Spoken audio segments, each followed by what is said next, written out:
Bonjour, je m'appelle M. Hamoud Ahmed Moula, je suis professeur de physique-chimie et actuellement je suis au lycée Hodan 4. Dans le cadre de la leçon sur les applications de la mécanique de Newton, nous allons étudier aujourd'hui la chute verticale d'un solide. Dans un premier temps, nous allons étudier le mouvement d'un chute libre d'un corps. Pour cela, nous allons nous appuyer sur un exemple d'application. On va étudier le mouvement d'un chute libre d'une balle de tennis. On considère la chute libre d'une balle de tennis lâchée sans vitesse initiale, du haut d'une tour de hauteur h est égal à 60 mètres. Premièrement, on va déterminer les équations horaires des accélérations de vecteur vitesse ainsi que des mouvements zt. Et en deuxième lieu, on va déterminer la durée de la chute. Donc nous avons ici une balle de tennis qui est lâchée du haut du bâtiment, donc de hauteur h. Donc comme la balle est en chute libre, elle sera soumise uniquement à son poids. Donc les forces de frottement, les frottements étant négligés. On dit qu'un corps est en chute libre s'il est soumis uniquement à son poids. Donc nous avons ici le champ de pesanteur qui est aussi uniforme, comme nous sommes au voisinage de la Terre. Avant de rentrer dans le but du sujet, il faut tout d'abord commencer par les étapes intermédiaires. Ce sont les étapes essentielles. D'abord, il faut déterminer le système. Le système étudié ici est la balle de tennis. Le référentiel, deuxièmement, terrestre supposé galiléen. Supposé galiléen pour dire que on peut appliquer les trois lois de Newton. Et troisièmement, le repère. Le repère que nous avons choisi ici, nous avons le repère OZ orienté vers le haut, avec Z est égal à 0 mètre au sol. Et quatrièmement, bilan des forces. Comme nous avons la balle de tennis qui est soumise uniquement à son poids, donc le bilan des forces se résume uniquement au poids. De norme, P est égal à M fois G. Donc nous allons appliquer la deuxième loi de Newton. D'après la deuxième loi de Newton, la somme des forces extérieures appliquées à la balle de tennis est égale à MA. Donc nous avons P qui est égal à M fois A. Donc M fois G est égal à MA et A est égal à G. Nous constatons que l'accélération ne dépend pas de la masse de la balle de tennis qui est en chute libre.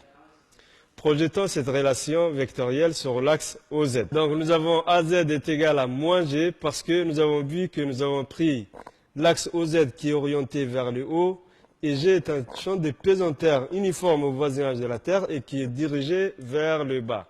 D'où nous avons AZ qui est égal à moins G.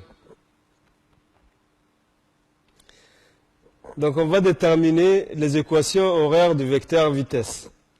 Comme AZ est la dérivée de la vitesse par rapport au temps, nous avons dv sur dt est égal à moins g, car AZ étant égal à moins g.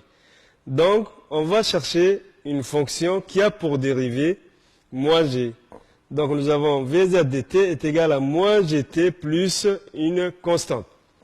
Donc, les constantes déterminées à partir des conditions initiales. Nous avons pris une balle de tennis qui est lâchée du haut de la tour. Donc, une balle de tennis étant lâchée, sa vitesse initiale est égale à 0. Donc, Vz0 est égal à moins g fois 0 plus une constante qui est égale à C1. Donc, nous avons C1 qui est égal à 0. Du coup, nous avons l'équation horaire de vecteur vitesse, Vz dt est égal à moins g fois t, la constante étant égale à 0. Donc, nous avons ici le vecteur vitesse qui varie en fonction des temps et on voit bien qu'il est proportionnel, Vz étant proportionnel à t. On obtiendra une droite qui va passer par l'origine. Nous constatons ici aussi que le vecteur vitesse ne dépend pas de la masse de la balle de tennis qui est en chute libre. On va étudier les équations horaires de vecteur position. Comme nous avons Vz qui est égal à dz dt sur dt, donc on aura dz dt sur dt est égal à moins g fois t. Donc zdt sera égal à moins 1 demi de gt carré plus une constante cd. Les constantes sont toujours déterminées à partir des conditions initiales. Donc z0 sera égal à h. Donc z0 est égal à moins 1 demi dg fois 0 au carré plus c2 qui est égal à h. Et par conséquent, c2 est égal à h. Donc nous avons zdt qui est égal à moins 1 demi dg t carré plus h. Nous remarquons que la chute libre d'un objet ne dépend pas de sa masse. Nous avons vu que le vecteur vitesse, vecteur accélération et le vecteur position ne dépendent pas tous de la masse d'un corps en chute libre. Donc on va répondre à la deuxième question. Donc dans la deuxième question, on avait demandé de déterminer le temps mis par la balle pour atteindre le sol. Donc au toucher du sol, ZTS est égal à 0. Donc ZTS est égal à moins 1 demi dGTS au carré plus H est égal à 0. D'où TS est égal à racine de 2H divisé par G. Donc application numérique, nous avons la tour de hauteur H est égal à 60 mètres. Donc TS est égal à racine de 2 fois 60 divisé par 9,8. 9,8 étant la valeur de l'intensité de P. Et on obtient TS qui est égal à 3,5 secondes. Deuxièmement, nous allons parler de chute verticale dans un fluide. Donc il s'agit de chute verticale avec frottement. On considère la chute verticale d'une balle dans une éprouvette remplie d'huile sans vitesse initiale. Donc la bille sera soumise à 3 forces. Nous avons le poids qui est toujours vertical et dirigé vers le bas. Nous avons les forces de frottement. Les forces de frottement s'opposent toujours au mouvement du mobile. Les forces de frottement étant égales à moins K fois V. Et la poussée d'Archimède, FA, est orientée vers le haut. Cette fois-ci, nous avons pris un axe qui est orienté vers le bas. C'est un axe descendant. Donc, avant de rentrer dans le but du sujet, il faut toujours commencer par les étapes intermédiaires. 4 étapes intermédiaires. D'abord, le système. Ici, le système étudié est la bille. Deuxièmement, le référentiel terrestre supposé galiléen. Donc, dans un référentiel galiléen, on peut appliquer les 3 lois de Newton et notamment la deuxième loi de Newton. Et troisièmement, petit c, le repère. Le repère est très important. L'exercice peut être différent suivant l'orientation du repère. Nous avons pris ici le repère qui est orienté vers les bas.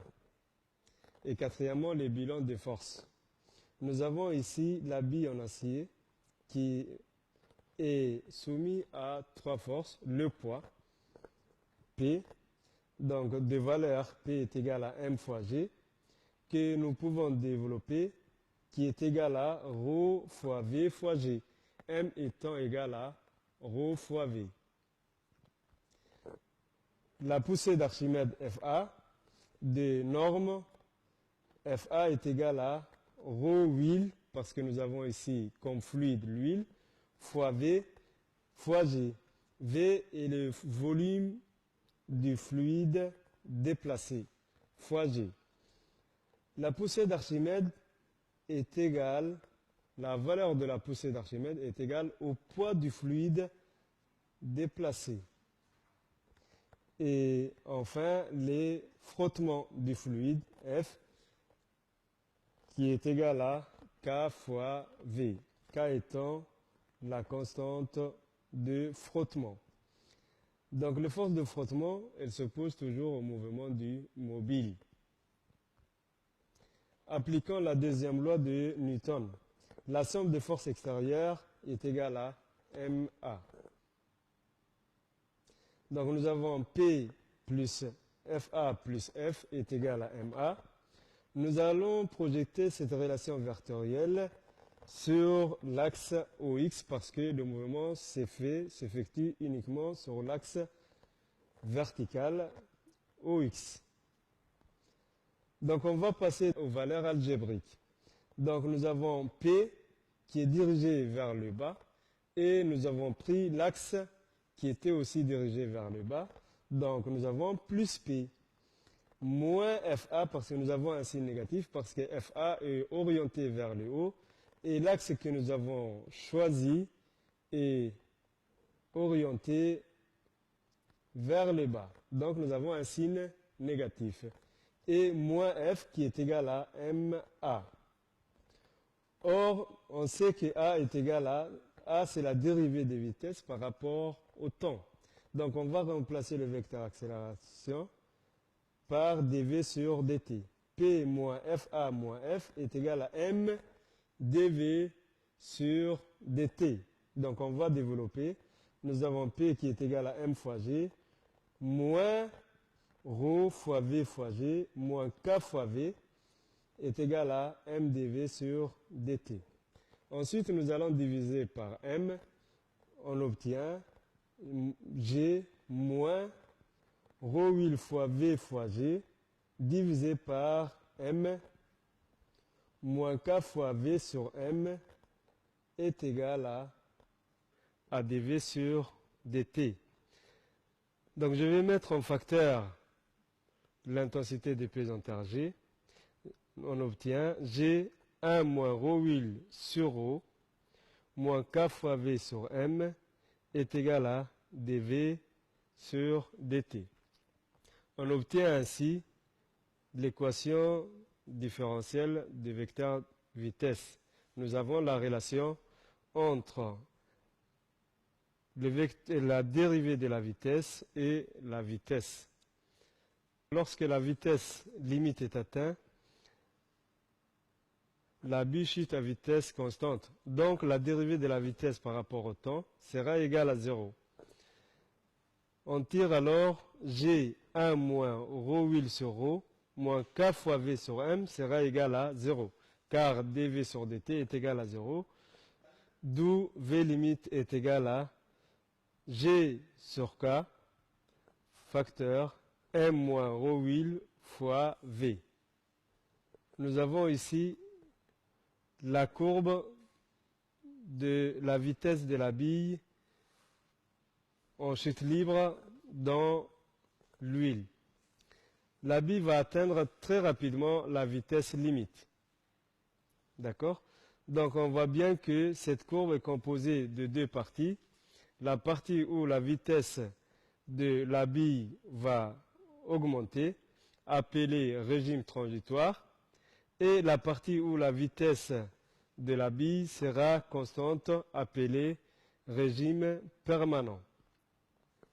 Donc, lorsque la bille atteint une vitesse limite, son mouvement sera rectiligne et uniforme. Donc, connaissant la vitesse limite, on peut aussi déterminer à partir de cette courbe la constante du temps, tau. La constante du temps, tau, c'est l'abscisse de l'intersection entre l'asymptote horizontale et la tangente à l'origine.